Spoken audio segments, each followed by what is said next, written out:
আসসালামু আলাইকুম সবাই।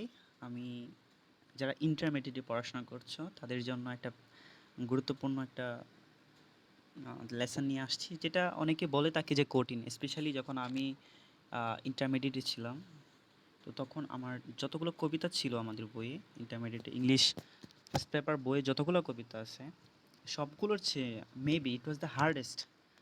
Out out by Robert Frost যে কবিতাটা আছে সেটা সম্ভবত অনেক বেশি একটু কঠিন লাগে, কারণ আমি আগে আমার যে পূর্বের লেসনগুলোতে আমি বলে নিয়েছিলাম যে কবিতাগুলোতে সাধারণত বেশিরভাগ আক্ষরিক অর্থগুলো মিলে না। আই মিন, এটার যে ভাবার্থ আছে সেটা নিতে হয়। আক্ষরিক অর্থগুলো দিয়ে সরাসরি উত্তর করতে পারলেও, আই মিন, তোমার সেন্টেন্সটা যদি তুমি পুরোপুরি উত্তর করতেও পারো, তো তবুও জানি কেন মিলতেছে না, ব্যাপারটা এমন এমন একটা ভাব থাকে। কারণ কবিতাগুলো আসলেই তো জানো, কবিতাগুলো বাংলা কবিতাগুলো তুমি তুমি যখন পড়ো তখন সেই ক্ষেত্রে কি সহজ কবিতাগুলো বাদে অনেক, যেমন মেঘনাদ বধ কাব্য যে একটা কবিতা ছিল, বিভীষণের প্রতি মেঘনাদ, তো সেইটা তোমার কি মনে হয় দেখে যে এভাবে একটা সেন্টেন্স পড়লাম আর সেটা আমি বুঝে গেছি, এমন না কিন্তু ব্যাপারটা ভাবার্থগুলো নিয়ে নিয়ে বুঝতে হয়। তো এই হিউম্যান রাইটস এখানে যে কবিতাটা আছে, রবার্ট ফ্রস্ট যিনি লেখক, তিনিও এই কবিতাটা এমনভাবে সাজিয়েছেন যে অনেকটা ভাবার্থ নিয়ে। তো আমি অনেক সময় আক্ষরিক অর্থটা অবশ্যই আমি বলে দেবো, এটা অক্ষরভেদে অর্থটা কী বা সেন্টেন্সের ওয়ার্ড ভেদে অর্থটা কী, বাট মেইনলি আমি বোঝানোর চেষ্টা করবো তোমাদেরকে এটা আসলে ভাবার্থ দিক থেকে চিন্তা করলে কী আসতেছে actually. So late gate started from human rights. তো এখানে প্রথমে নাম্বার টুতে কিছু একটু এই maybe this is about writer. তো রাইটার সম্পর্কিত কিছু তথ্য দেওয়া আছে, সেটা আমরা পড়ে নেব, বা এই কবিতাটা কী বিষয় নিয়ে সেটা। চলো শুরু করো। বলতেছে, right have page on the fly of street children in our cities. ও এটা তো আগেরটা, মানে একটা আমাদের শহরে যারা স্ট্রিট চিলড্রেন আছে, রাস্তার ছেলে আছে, তাদের দুঃখ দুর্দশা নিয়ে একটা পেজ লেখার জন্য বলছে। বাট এরপর থেকে number two, let's get started from now. Now read this poem, এখন এই কবিতাটি পড়ো, and see what happens to a young boy, এবং দেখো কি ঘটেছে একটা ইয়াং বয় মানে একটা যুবক ছেলের সাথে, who was doing a man's work, যে একজন পুরুষের কাজ করতো, মানে ছেলে, সে ছেলে ছোট হতে পারে বাট সে কাজ করতো বড় মানুষের মতো। ম্যানস বলতে এখানে প্রাপ্তবয়স্ক মানুষ বোঝাচ্ছে, যে মানুষের বড় মানুষের কাজ করতো, সেই ছেলেটির সাথে কী ঘটেছে এই কবিতাটি পড়ো দেখো। The boy was working along sawing wood. আচ্ছা লিসেন, এইখানে important thing is that here is word sewing.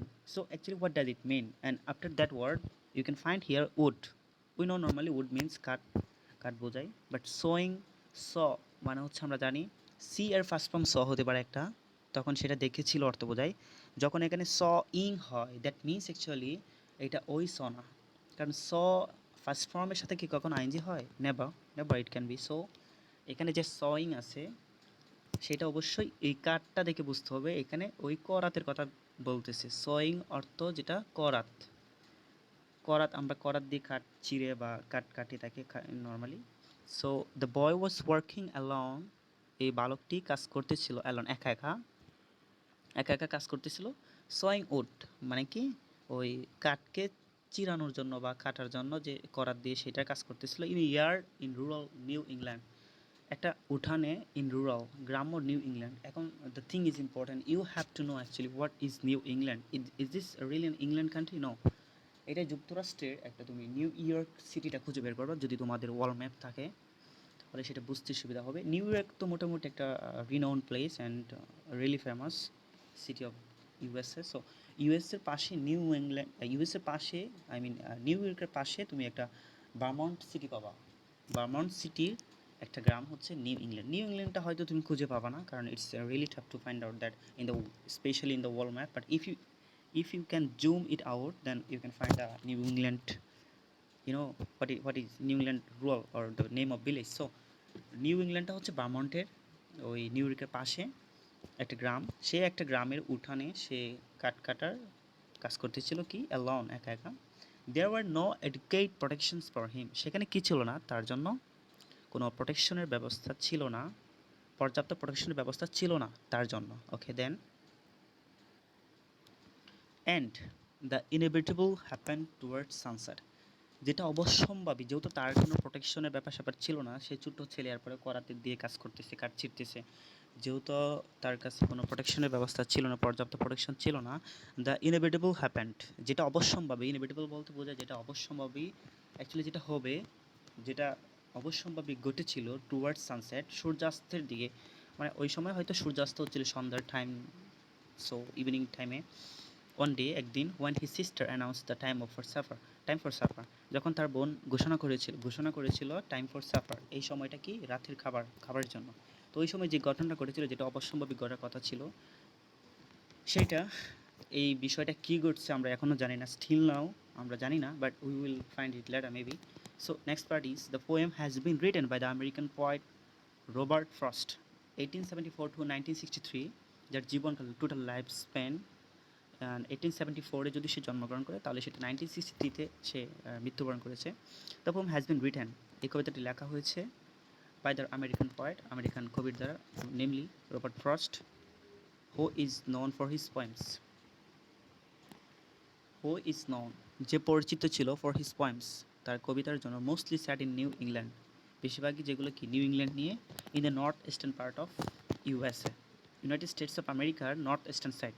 North মানে আমরা জানি কি বলতো, নর্থ মানে হচ্ছে সাউথের বিপরীত, সাউথ আফ্রিকা থেকে, এটা অনেক সময় অনেকের প্যাচ লাগে সেজন্য বলতেছি, সাউথ আফ্রিকা আমরা জানি দক্ষিণ আফ্রিকা, তো নর্থ মানে হচ্ছে উত্তর, আর ইস্টার্ন মানে জানি ওয়েস্টের বিপরীত, মানে ইস্টার্ন পূর্ব দিকে, তো উত্তর পূর্ব পার্টে ইউএসএর, which depict the new word maybe for you, but depict, it has come a lot of times in your rest of lessons, and I told you a lot of times this word maybe by my previous lessons.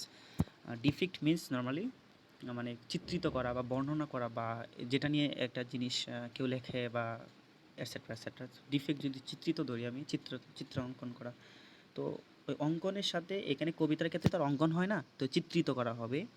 So which defect, যেটা চিত্রিত করে the social realities, সামাজিক যে বাস্তবতাসমূহ আছে সেগুলো কী করে, defect করে, চিত্রিত করে, the philosophical concern of his time, তার সময় যে দার্শনিক মতবাদগুলো ছিল বা দার্শনিক উদ্যোগগুলো ছিল সেগুলো নিয়ে সে বেশি কবিতা লিখতো, এবং সামাজিক যে বাস্তবতাসমূহ সেগুলো নিয়ে কবিতাগুলো লিখতো। So the main part has come right now, so let's get started from the poet, the poem by Robert Frost. Out. Normally, you know the word of out, it means actually cry. I mean, outside of you, whom it can be described by যে তুমি বাহিরে আছো বা তোমার সেটা out মানে বাহির বোঝায়, বাট এইখানে normally in the time of poem what it would be, out. Okay, out, out, out. আমি এখনও জানি না এটা এখন কি হতে যাচ্ছে, তো আউট আমি সম্ভাব্য বলতে পারি। এখানে একটা হচ্ছে বাহিরে বাহিরে, এটা তো হতে পারে না, বা চিৎকার এটাও হতে পারে। সো আমরা আসলে কি চিৎকারটা আসবে নাকি বাহিরে বাহিরেটা আসবে, কোনটা আসবে সেটা আমরা কবিতা থেকে নিয়ে নিব। ওকে, অলরেডি অনেক সময় চলে গেছে, মনে হয় লেসনটা অনেক বড় হয়ে যাবে যেহেতু অনেক বড় একটা কবিতা। তো তবুও এটা আমি বেশিরভাগ কবিতাগুলো নিয়ে কাজ করি, কারণ কবিতাগুলো দেখা যাচ্ছে যে অনেক সময় ইউটিউবে তোমরা যখন খুঁজতে গিয়ে ভালো পাও না, কেউ ভালো করে ব্যাখ্যা করতে পারে না, বলতে এমনটা না, অনেকে করে থাকে না হয়তো। তো সেক্ষেত্রে আমি চাই যেন তোমরা একদম পয়েন্ট বাই পয়েন্ট ভাবার্থ নিয়ে, আক্ষরিক অর্থ নিয়ে, দুইটা নিয়েই কবিতাটা বুঝো অ্যাটলিস্ট, কারণ এখান থেকে যে তোমার থিওরেমগুলো আসে, তোমার কবিতার উপর ভিত্তি করে যে সামারিটা লিখতে হয়, তো সেটা কিন্তু মোটামুটি হার্ড। তুমি যদি ভাবার্থটা না জানো কবিতার আসলে এখানে কী বোঝাচ্ছে, কী করতেছে, কী না করতেছে, তাহলে সেই ক্ষেত্রে তোমার এটা লেখাটা অনেক কঠিন হয়ে দাঁড়ায়। সেই জন্য আমি কবিতাগুলো যেহেতু আনক্লিয়ার থাকে, আর অন্যান্য লেসনগুলো তুমি কিন্তু ইউটিউবে খুঁজলে পাবা, তো খোঁজার পর পাওয়া যাবে ভালো করে বলছে, বা অনেকে এই কবিতাগুলো স্কিপ করতে চায়, আমি সেগুলো নিয়ে কাজ করতে চাই যেগুলো মানুষ স্কিপ করতে চায়। ওকে, সো এই কবিতাটা চলো আমরা শুরু করি, আর কথা না বলি। Already I have talked a lot. Okay, the bass saw snarl and rattle in the ear, very hard word of course, কারণ এগুলো তোমার কাছে সবগুলো নতুন লাগতেছে এখন, totally new I know. So bass, normally we can understand by bass that is bus normal অর্থ কি, নর্মাল অর্থ হচ্ছে গুনগুন করা, বা তোমার বাসের ক্ষেত্রে অনেক সময় গুনগুন করা, গুজন করা এই টাইপের হয়। তো করাত কি গুজন করতে পারে, বাস গুজন করাত বা গুনগুন করাত, হ্যাঁ করতে পারে। কিন্তু তুমি যখন কাটবা, কাট কাটার সময় কিন্তু একটা শব্দ হয়। তুমি যখন আমি যদি লাইভ থাকতাম তোমাদের সামনে অবশ্যই বুঝিয়ে দিতাম এটা কিভাবে হতে পারে। সো যখন করাত দিয়ে তুমি কাটবা তখন কিন্তু সেটা গুঞ্জন গুনগুন শব্দ করে, আমি অনেক বেশি কথা বলতেছি। ওকে, লেট ইট বি, এত বেশি বোঝানো লাগবে না, তোমরা বুঝবা সবাই আশা করি। দ্য বাস মানে গুনগুন করাত, স্নার্ড অর্থ মানে কি আবার, স্নার্ড দ্য ক্রাই আউট অফ বা আউটক্রাই অফ লায়ন, রোয়ার যেটাকে বলি আমরা গর্জন, গর্জন মানে ক্রুদ্ধ গর্জন, যখন রেগে কেউ গর্জন করে, দ্যাট মিন্স দ্য বাস স্নার্ড মানে গুনগুন করা, করাত রেগে গর্জন করতেছে, একটা শব্দ হতে পারে, গর্জন করতেছে। র্যাটেলড ইন দ্য ইয়ার্ড, ইয়ার্ড মানে আমরা জানি আঙ্গিনা, উঠান। র্যাটেল মানে হচ্ছে এটাও এক ধরনের শব্দ, মানে এটা কেমন শব্দ হতে, করাত কাটার সময়, করাত দিয়ে কোনো কিছু কাটার জন্য যখন এটা খড়খড় শব্দ হয় সেটা বলতেছে, যে কাঠ কাটার সময় শুকনা কাঠের জন্য এক ধরনের শব্দ, তারপর একটু ভিজে কাঠের জন্য এক ধরনের শব্দ হতে পারে।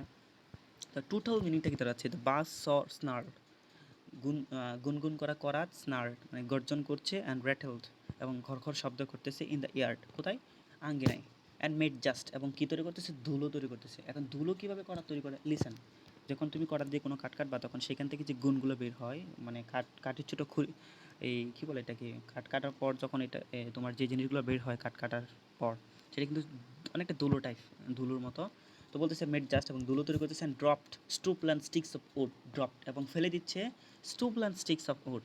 এখন এই বিষয়টা যারা গ্রামে বাস করে তাদের জন্য বোঝা বেশি সহজ হবে। স্টুপ আমরা জানি চুলা, ল্যান্ড মানে আমরা জানি দৈর্ঘ্য, স্টিক মানে কি জানি আমরা লাঠি বা লাকড়ি বা খড়ি বা যে যেটা বলে আর কি।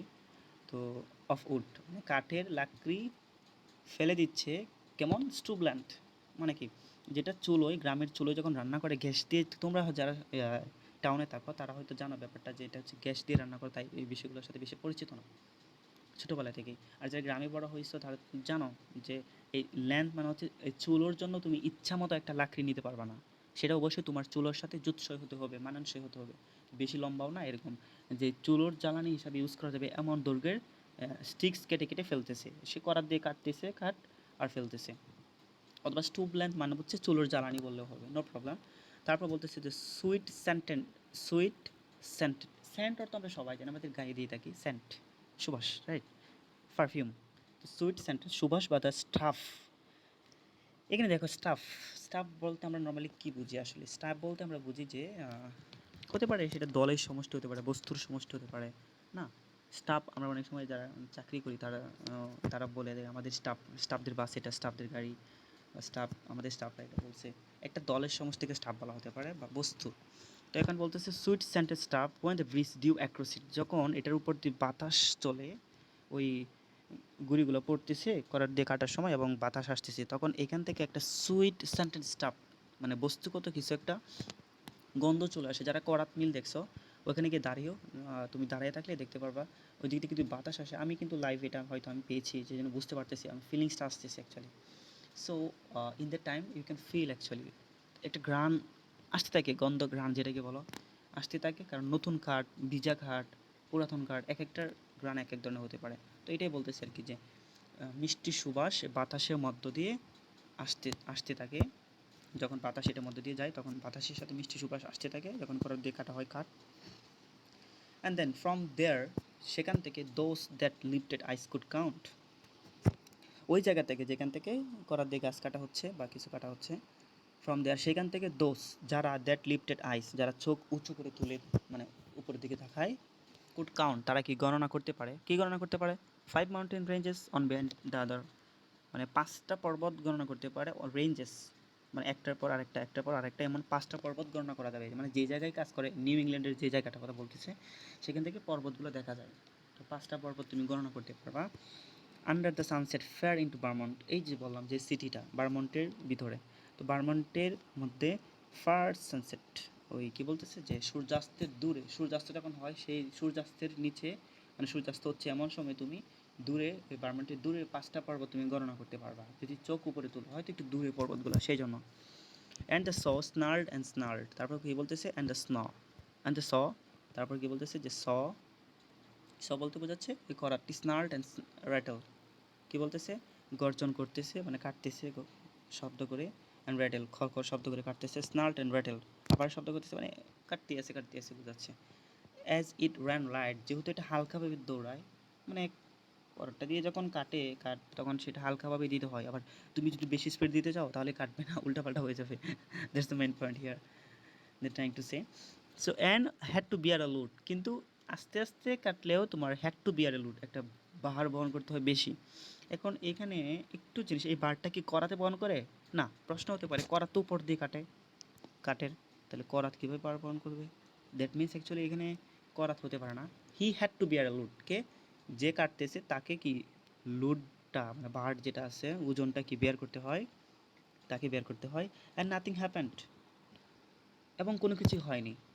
The day was all but done, মানে দিনটা পুরোটাই ছিল কিন্তু শেষ। পুরো দিনে কি তেমন কিছু কাজই হয়নি, মানে কিছুই হয়নি, দিনটা চলে গেছে এরকম বোঝাচ্ছে। কোয়ালিটি ডে, আচ্ছা এটাকে একটা দিন বলো, দিন রাখো। I wish they might have said, আমি মনে করি, আমি আশা রাখি তারা বলতো, দে মাইট হ্যাভ সেড, তারা বলতো, কি বলতো, নেক্সট পেজ দেখো। To please the boy by giving him the half hour, to please ওই বালকটিকে সন্তুষ্ট করতে, বাই গিভিং কীভাবে, তাকে দিয়ে হাফ আওয়ার আধা ঘন্টা তাকে দিলে সে সন্তুষ্ট হয়ে যাবে বালকটি। কেন আধা ঘন্টা দিবে?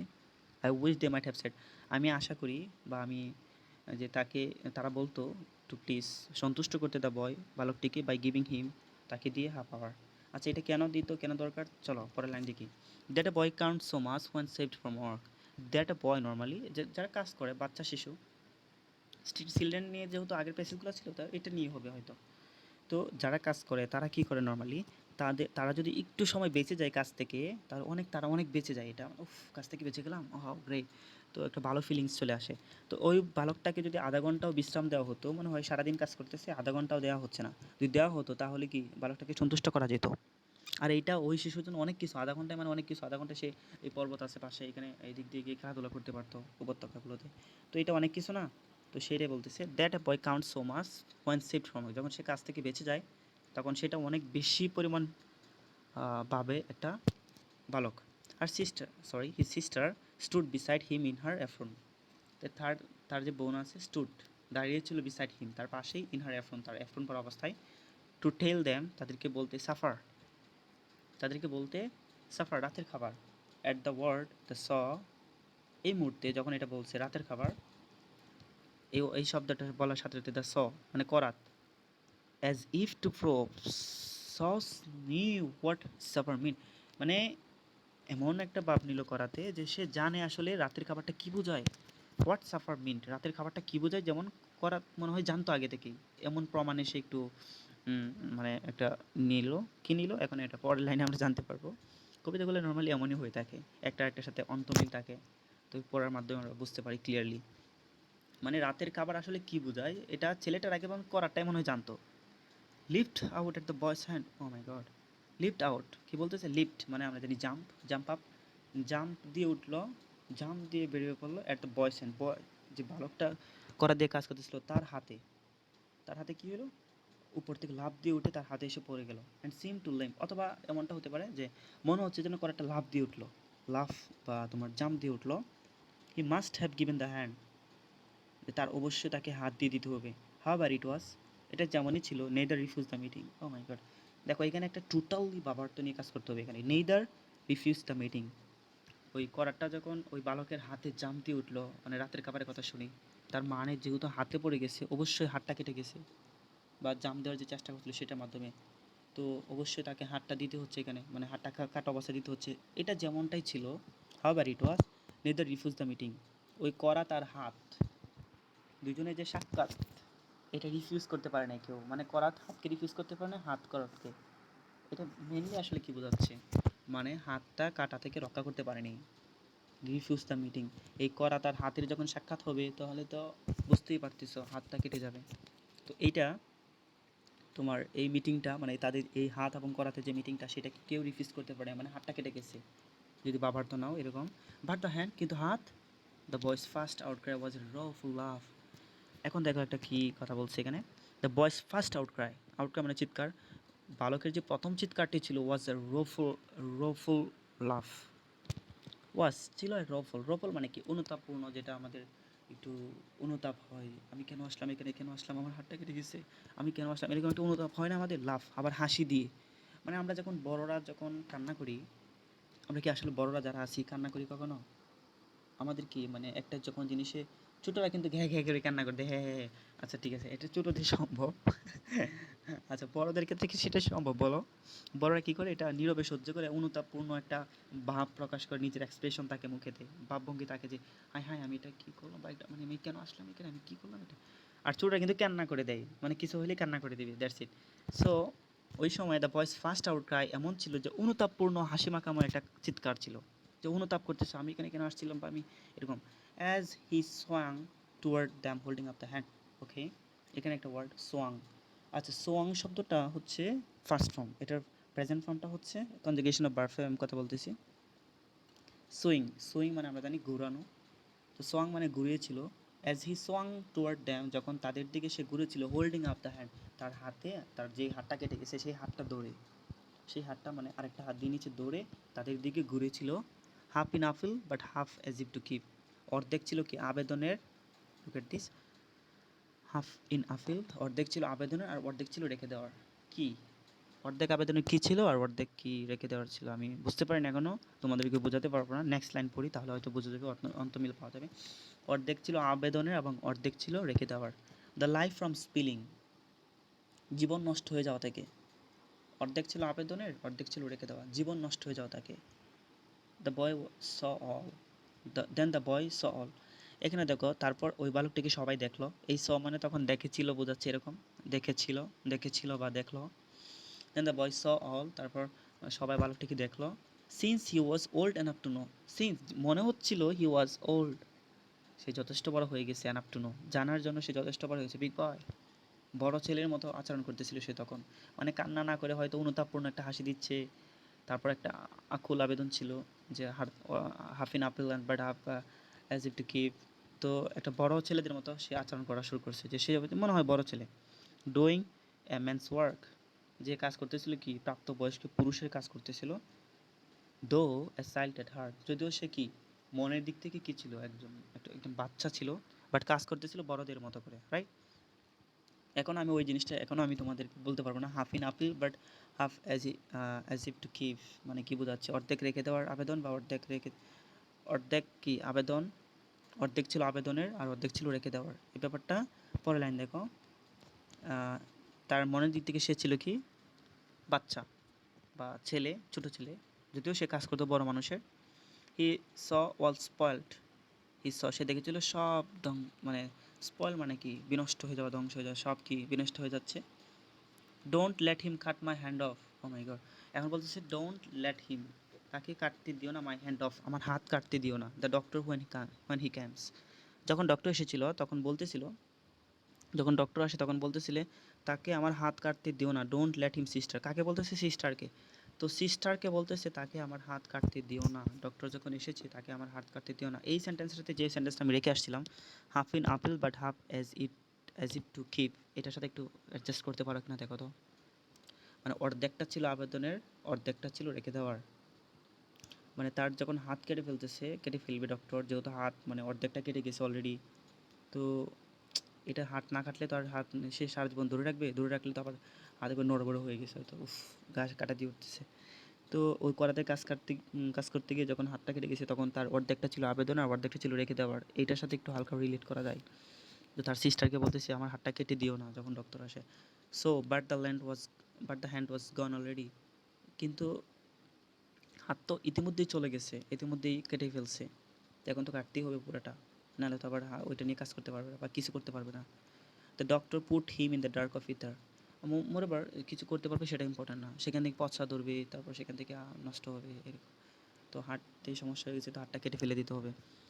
বা দ্য ডক্টর পুট হিম, কিন্তু ডক্টর তাকে রেখেছিল ইন দ্য ডার্ক অফ এথার, এথার বলতে চেতননাশক ওষুধের উপর ডক্টর তাকে রেখেছিল, যেখানে কি হয় তাকে অজ্ঞান করার ক্ষেত্রে যেখানে ওষুধটা দেওয়া হয়, আমরা জানি অপারেশন করার সময় বা এরকম সিরিয়াস কোনো কিছু করার সময় অবশ্যই তাকে দিতে হয়, অজ্ঞাননাশক ওষুধ দিতে হয় বা চেতননাশক, যেন অনুভূতিহীন হয়, ফিলিংলেস হয়।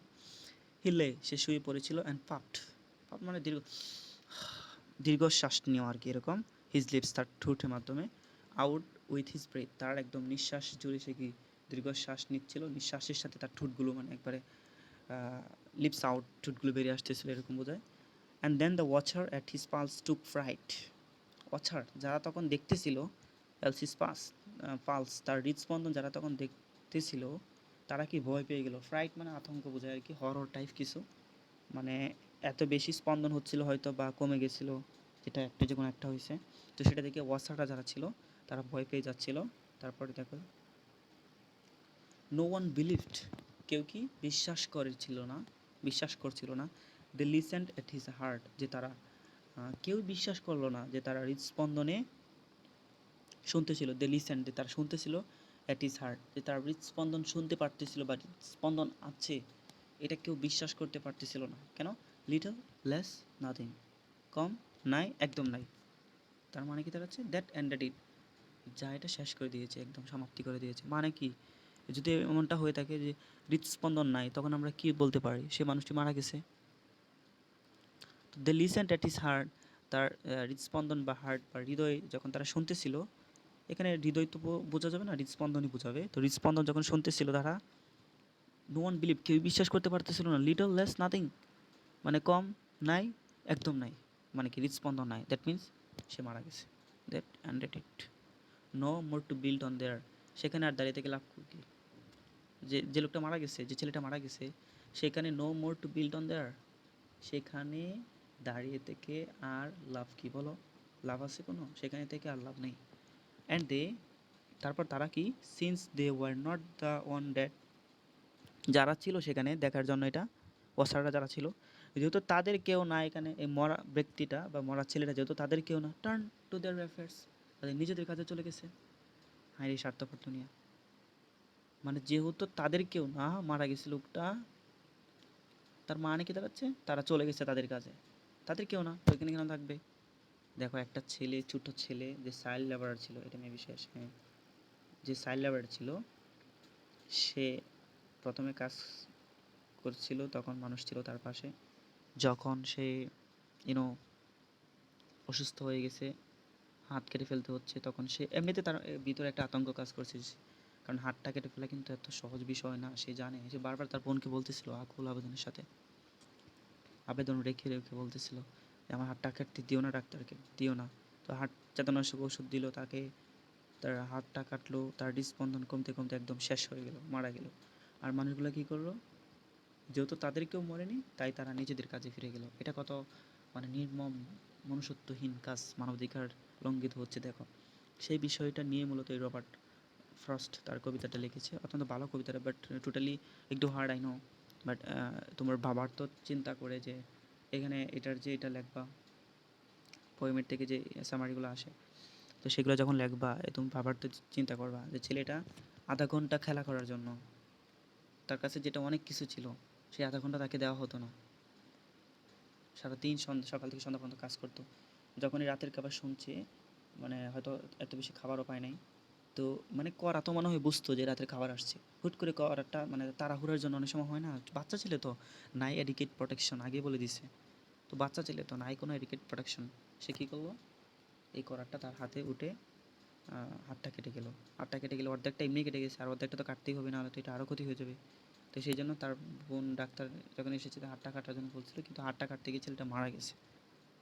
দিস ইজ রিয়েলি, মানে I can't express in words. মানে এটা স্ট্রিট চিলড্রেনদের সাথে কেমন অন্যায়, সারাদিন কাজ করে। আর আগের প্যাসেজগুলো যারা পড়ছো, এই আমি রিকোয়েস্ট স্ট্রিট চাইল্ড, যদি তোমাদের ওইটাও লাগে আমি ওইটাও আলোচনা করে দেবো, আমাকে জানাবা। Totally guys, I told a lot of times you that if you really like my videos, then you can do one thing, but if you don't like, then please no need to subscribe my channel. It's not my duty, I'm just expressing my expressions here via social media, that is nothing else, and I don't have any interest to get maximum profit from this kind of channel. I'm just doing my job that the people can take some advantage from my channel, and if they really like it, then of course they will subscribe it, and I believe it, I firmly believe it on, really. So guys, তোমরা যারা আসো, আরও যদি কোনো lesson তোমাদের জানতে হয় যে আমার এটা দেন, ওইটা লাগবে, আমাকে জানাবা, আমি সেটা আপলোড দেবো। আমি সবসময় কঠিন লেসনগুলো নিয়ে কাজ করার চেষ্টা করি। সহজগুলো তো সবাই পারবে, বাসায় নিজে পড়লে পারে, প্লাস স্যারেরা যারা পড়ায় স্কুলে তারাও অনেক ভালো পড়ায়, বাট অনেক সময় কঠিনগুলো পড়ানোর পরও মনে থাকে না। তো ভিডিও আকারে থাকলে সেটা হয় কি, বারবার এটা পড়া যায়। তো টোটালি এইটা, এই রবার্ট ফ্রস্ট যে কবিতাটা আউট আউট চিৎকার চিৎকার কবিতাটা লিখেছে, সেটা কেমন অমানবিক ছিল একটা বাচ্চাকে কাজ করানো, সেটার পরিণতি আমরা দেখলাম বাচ্চাটার। তো আশা করি তোমাদের লেসনটি ভালো লেগেছে। আর যদি কোথাও if I do, I am a man, you know, the air is human, of course মানুষ ভুল করতে পারে। আমি যদি কোথাও ভুল করে থাকি, অফকোর্স আই অ্যাপোলোজাইজ, আমাকে ক্ষমা করে দেবা। প্লাস আর যেটুকু যদি হেল্প করতে পারি সেটুকু হেল্প নাও। আর আমি এই কবিতাগুলো নিয়ে ইন্টারমিডিয়েটে যথেষ্ট সমস্যায় পড়েছিলাম। যদিও এটা অনেক বছর আগের কথা এখন। তো তাই আমি চাচ্ছি যে শুধু এগুলো বা যেগুলো হার্ড লেসন আছে সেগুলো নিয়ে কাজ করার। Already it's 30 minutes, more than 30 minutes. So আর বেশি কথা না বলি, তোমাদের অনেক রেগে যাবা। Thank you so much. সবাই ভালো থেকো, সুস্থ থেকো। আসসালামু আলাইকুম সবাই।